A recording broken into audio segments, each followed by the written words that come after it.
दिल्ली की most haunted place पे गए तीन दोस्त। एक ने कुछ देखा, एक ने कुछ सुना और एक ने खोया अपना होश। जानिए इस वीडियो में। So hello guys, welcome to my channel the horror world. मैं आपका भाई पीयूष हरित लेके आ चुका हूँ एक ऐसा चैनल जहाँ पे आपको मिलेगा बहुत ही सारा डर, रहस्य और सच्ची घटनाओं से भरी हॉरर स्टोरी। यहाँ पे हम उन चीजों के बारे में बात करेंगे जिसके बारे में लोग रात को सोचने से भी डरते हो। तो तैयार हो जाइए एक ऐसी दुनिया में कदम रखने के लिए जहाँ पे हर आवाज, हर साया, हर कहानी अपने अंदर ही एक राज छुपाए बैठी है। अगर आपको भी हॉरर स्टोरी सुनना पसंद है तो ये चैनल सिर्फ आप ही के लिए है। तो शुरू करते हैं द हॉरर वर्ल्ड का डरावना सफर। दिल्ली के शादरा इलाके में रहने वाले तीन दोस्त जिन्हों को काफी चुलती भूतों को बुलाना, जैसे कि चार्ली चार्ली गेम खेलना और इसी तरह के काफी गेम खेलना जिससे भूतों को बुला सके, और हॉरर प्लेस पे जाके देखना कि यहाँ पे कुछ हॉरर है भी है। इन तीनों दोस्तों को किसी ने बताया अगर तुमको हॉरर प्लेस पे जाने का शौक है तो एक जगह जाओ, वो भी रात को। उस जगह का नाम था संजय वन। संजय वन दिल्ली की टॉप 5 हॉरर प्लेस में से एक। इन तीनों दोस्तों का नाम था विशाल, कार्तिक और नमन। इन तीनों ने प्लान बनाई कि आज रात को हम तीनों चलेंगे संजय वन में। करीब रात के 9 बज रहे होते हैं। ये तीनों कार लेके निकल जाते संजय वन के लिए और पहुंच जाते रात के करीब 10:30 बजे के टाइम पे संजय वन के। और ये जाके देखते हैं कि संजय वन का तो गेट बंद है। जो कार्तिक था इसमें नमन और विशाल से ज्यादा चुलती भूतों का एक्सपीरियंस करने की, भूतों को फील करने की। नमन बोलता है इतने में कि भाई मेरे को अंदर से अच्छा नहीं लग रहा और इसका गेट भी बंद है, तो हम तीनों घर चलते हैं वापसी, वो ज्यादा अच्छा रहेगा। इतने में ही कार्तिक जो लड़का था ये संजय वन के गेट पे चढ़ता है और कूद जाता है संजय वन के अंदर। ये एंट्री ले चुका था संजय वन के अंदर। इतने में ही फिर नमन और विशाल भी रुकते नहीं है, ये तीनों भी गेट टाप के संजय वन के अंदर एंट्री ले लेते हैं। ये तीनों संजय वन में घूम रहे थे और कुछ ढूंढ रहे थे। और ये ढूंढ कर रहे थे, इन्होंने सोचा कि भूत हमको दिखेगा, हम भूत को देख के वापसी घर पे आ जाएंगे। इन तीनों को यही नहीं पता था कि संजय वन प्लेस के बारे में, कि यहाँ पे कुछ क्या है और क्या ही रहस्य है संजय वन प्लेस का। तो इन तीनों को काफी घूमते घूमते संजय वन के अंदर लगभग 1 से 1.5 घंटा हो चुका था, पर इनको ऐसा कुछ भी नहीं दिखा। इतने में जो विशाल लड़का था, विशाल बोलता है कि भाई यहाँ पे कुछ भी नहीं है, इससे अच्छा है कि हम तीनों घर चले जाते। ये तीनों निकलते हैं घर के लिए और ये तीनों थे संजय वन में काफी ही अंदर तक। गुप्त अंधेरा, पूरा सुनसान, और इन तीनों को बस अपने ही पैर की चलने की आवाज आ रही है। कार्तिक और विशाल आगे आगे चलते हैं, नमन इनके पीछे चल रहा होता है। नमन को काफी तेज बाथरूम आ रहा होता है। नमन विशाल और कार्तिक को ना बता के पीछे रुक जाता है और बाथरूम करने लगता है। इतने में ही विशाल पीछे मुड़ के देखता है नमन को कि नमन कहाँ पे है। विशाल देखता है कि नमन तो बाथरूम कर रहा है। विशाल नमन को गाली बकता है, अबे तू यहाँ पे बाथरूम क्यों कर रहा है। नमन बोलता है कि अबे साले चुप रह, मेरे को बाथरूम आ रहा है, मैं तो करूंगा। ये तीनों 10 से 15 कदम आगे चले और इतने में ही नमन को लगता है कि नमन के पीछे से कोई बड़ी तेजी से निकला हो। नमन पीछे मुड़ के देखता है पर पीछे तो कोई भी नहीं होता। नमन आसपास देखता है पर नमन को कोई कुछ भी नहीं दिखता। और नमन ने विशाल और कार्तिक को कुछ भी नहीं बताया कि उसको ऐसा फील हुआ कि कोई उसके पीछे से निकला है। फिर ये थोड़ी आगे चलते हैं। कार्तिक को कुछ आवाज सुनाई देती है, जैसे कोई रो रहा हो, कोई घुर्रा रहा हो, कोई घबरा सा रहा हो। कार्तिक बोलता है नमन और विशाल से कि तुम तीनों ने कुछ आवाज सुनी। ये दोनों मना कर देते हैं कि हमको तो कुछ आवाज नहीं आई, तेरे को व्यायाम हुआ तो चल आगे। इतने में विशाल को बड़ी कोई शैडो दिखती है कि कोई शैडो भक्के गई है। इतने में विशाल डर जाता है और चिल्ला के बोलते हैं कि भाई यहाँ से कोई चीज निकली है, काली सी चीज है, काफी लंबी सी है और ये चीज बड़ी तेज भगी है। विशाल नमन बोलता है विशाल से कि भाई अंधेरा हो रखा है, पेड़ वेड़ है, तेरे को कुछ शैडो टाइप ऐसी तेरे को एहसास हुआ होगा कि कोई गया है, पर यहाँ पे कोई भी नहीं। जैसे ही नमन, कार्तिक और विशाल थोड़ा आगे चलते हैं, एकदम से ही कार्तिक के फेस के सामने कुछ चीज आती है। कार्तिक ने बताया कि पीयूष भाई मेरे सामने वो चीज ऐसे आई, बिल्कुल बड़ी तेजी से मेरे सामने आई, मेरे फेस के सामने आई। जैसे ही मैंने उसका फेस देखा और वो चीज इतने में गायब हो चुकी थी और वो चीज काफी डरावनी थी। कार्तिक को देख के नमन और विशाल भी डर गए क्योंकि कार्तिक चिल्ला पड़ा था और नमन और विशाल भी डर गए और ये दोनों भी चिल्लाने शुरू कर दिया। इन तीनों को कुछ पता नहीं था कि क्या हो रहा है क्या नहीं हो रहा, और ये तीनों एकदम से भागते हैं अलग अलग दिशाओं में। इतने में कार्तिक रुकता है, नमन भी रुकता है और विशाल भी। ये तीनों देखते हैं कि हम तो अकेले हैं, क्योंकि ये तीनों अलग अलग दिशा में भाग रहे थे, वो भी अकेले।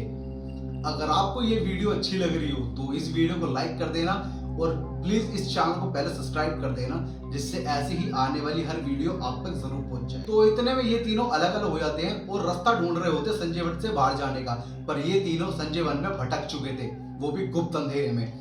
नमन डरता डरता चल रहा था, वो भी अकेला। एकदम से नमन को धक्का लगता है बड़ी जोर की। जैसे नमन को धक्का लगता है, नमन नीचे गिर जाता है और नीचे गिर के देखता है कि आसपास कौन है। इतने में ही नमन ने मेरे को बताया कि पीयूष भाई, मैं नीचे गिरा हुआ था, लेटा हुआ था, मेरे को 8 लोगों ने घेरा बना के मेरे को नीचे लिटा रखा था। जैसे ही नमन कोशिश करता है उठने की, भागने की, वो चीज नमन को फिर दोबारा गिरा देती है।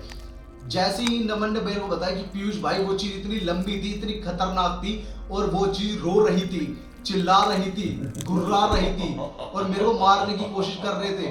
पर नमन के अंदर एकदम से हिम्मत आई। नमन कैसे न कैसे करके उठा और संजय वन से बाहर निकल गया, क्योंकि उसको रास्ता मिल चुका था भागते भागते। और नमन संजय वन से बाहर निकल के अपनी कार में जाके बैठ जाता है, और नमन कार में बैठ के कुछ नहीं देखता, सीधा ही हनुमान चालीसा का पाठ चालू कर देता है और हनुमान चालीसा स्पीकर में बजाने लगता है। नमन हनुमान चालीसा का पाठ करते करते कार्तिक और विशाल को कॉल करता है, पर इन दोनों की कॉल मिलती ही नहीं। जो विशाल था, विशाल जाके बड़े से पेड़ के नीचे जाके बैठ जाता है और नमन और कार्तिक को आवाज लगा रहा होता है। इतने में विशाल देखते हैं कि विशाल के सामने ही 2 लोग आते हैं, और वो इतने लंबे थे कि विशाल ने बताया कि भाई मैं उसका फेस भी नहीं देख पा रहा था। जैसे ही विशाल वहां से भागने की कोशिश करता है, इतने में वो दोनों लोग विशाल का हाथ पकड़ लेते हैं और विशाल को कस के पकड़ लेते हैं, पेड़ से बांध देते हैं। विशाल बड़ी ही कोशिश करता है कि भागने की, बड़े ही हाथ पैर मारता है विशाल कैसे न कैसे करके। और इतने में ही विशाल ने बताया कि मेरे को भाई, वो लोग बड़ी ही तेज चिल्ला रहे थे, बड़ी ही तेज घुर्रा रहे थे, और मेरे से बोल रहे थे कि तुमने बड़ी गलती कर दी यहाँ पे आके। विशाल बड़ा रो रहा होता, चिल्ला रहा होता, घबरा रहा होता है, बड़े ही हाथ पैर मारता है। पर वहां से एकदम से जैसे ही विशाल का एकदम से हाथ छूट जाता है और विशाल वहां से विशाल जब भाग रहा होता है, विशाल देखता है कि कार्तिक थोड़ी ही दूर आगे खड़ा है। विशाल कार्तिक के पास जाता है और कार्तिक के पास डरा डरा जाके बोलता है, वो रो रहा होता है विशाल, कि भाई यहाँ पे कोई हैगा। उन 2 जनों ने मेरे को पकड़ लिया था और वो काफी ही लंबे थे। उन दोनों ने मेरा हाथ पकड़ लिया था और चिल्ला रहे थे बड़ी जोर जोर की। और विशाल इतने में नोटिस करता है कि कार्तिक बोल नहीं रहा कुछ। विशाल बोलता है कार्तिक से, भाई तू बोल क्यों नहीं रहा, तेरे को क्या हो गया। पर कार्तिक पूरा सुन खड़ा था उस टाइम पे। विशाल ने कार्तिक के एक थप्पड़ मारा था बहुत जोर की, कि भाई तू बोल तो कुछ, तेरे को क्या हो गया। कार्तिक इतने में बोलता है कि भाई मेरे को कुछ लोगों ने यहाँ पे जंजीर से बांध रखा है, वो भी कार्तिक को बांध रखा था जंजीर से, वो भी पेड़ से। कार्तिक बोलता है कि भाई मैं यहाँ से हिल भी नहीं पा रहा। पर विशाल कहता है कि भाई तेरे पे तो कोई जंजीर बंदी नहीं हुई। पर कार्तिक कहता है भाई उन्होंने इतनी सारी मेरे जंजीर बांध रखी है कि मैं तेरे को बता नहीं सकता। और तू 2 जने कह रहा है, पर वो 2 जने नहीं, वो बहुत ही सारे लोग हैं। ये देख के विशाल डर जाता है, और विशाल को तो ये यकीन हो जाता है कि भाई यहाँ पे कोई भूत प्रेत ही है, क्योंकि वो कार्तिक बोल रहा है कि कार्तिक को जंजीर से बांध रखा है। पर विशाल को तो जंजीर दिख ही नहीं रही। विशाल भागता है संजय वन से बाहर, क्योंकि विशाल और कार्तिक जहाँ पे खड़े थे, संजय वन का गेट 100 से 150 मीटर दूरी था। विशाल भागता है संजय वन से बाहर और बाहर जाके देखता है, और कार के पास जैसे जाता है, कार के पास जाके देखता है कि नमन कार के अंदर बैठा है और हनुमान चालीसा का पाठ कर रहा है। जैसे ही विशाल जाता है नमन के पास और नमन से कहता है कि भाई कार्तिक को वहां पे बहुत लोगों ने पकड़ रखा है, और कार्तिक बोल रहा है कि उसको जंजीर से बांध रखा है।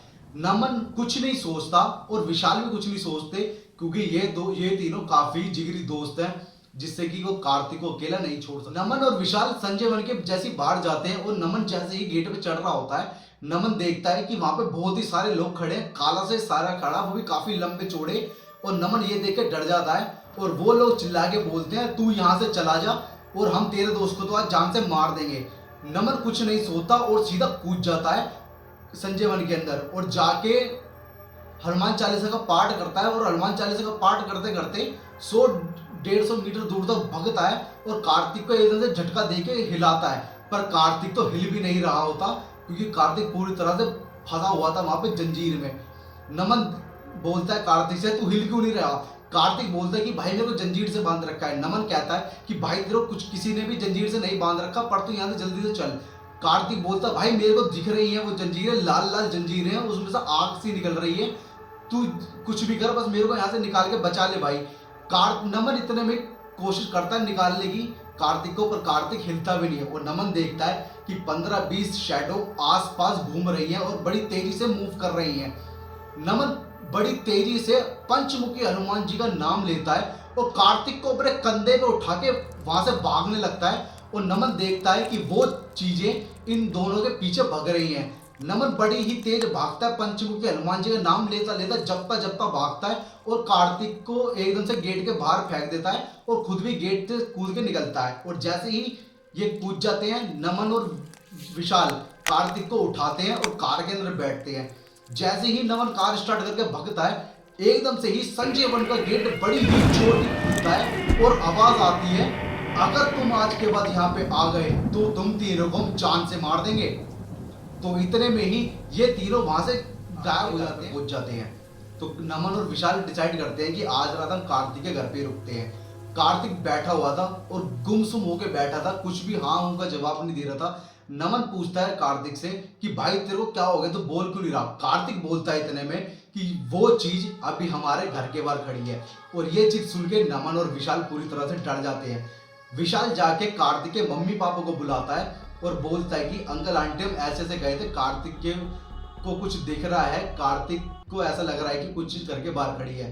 कार्तिक की मम्मी और पापा जाते हैं ऊपर कमरे में जहाँ पे कार्तिक बैठा हुआ था और विशाल और नमन को काफी ही सुनाते हैं। फिर सुनाने के बाद कार्तिक की मम्मी कुछ बबूत लाती है, वो भी बालाजी महाराज की बबूत लाती है और कार्तिक के माथे पे जैसी लगाती हैं और पानी में घोल के कार्तिक को पिलाती हैं। कार्तिक इतने में थोड़ा शांत हो जाता है और शांति से सो जाता है। अगले ही दिन नमन की ही कार में जाके कार्तिक, नमन और विशाल और नमन और कार्तिक के मम्मी पापा जाते हैं बालाजी महाराज के दरबार में। वहां पे जाते हैं और पंडित जी को दिखलाते हैं कि कार्तिक को क्या हो गया, कैसे गुमसुम है।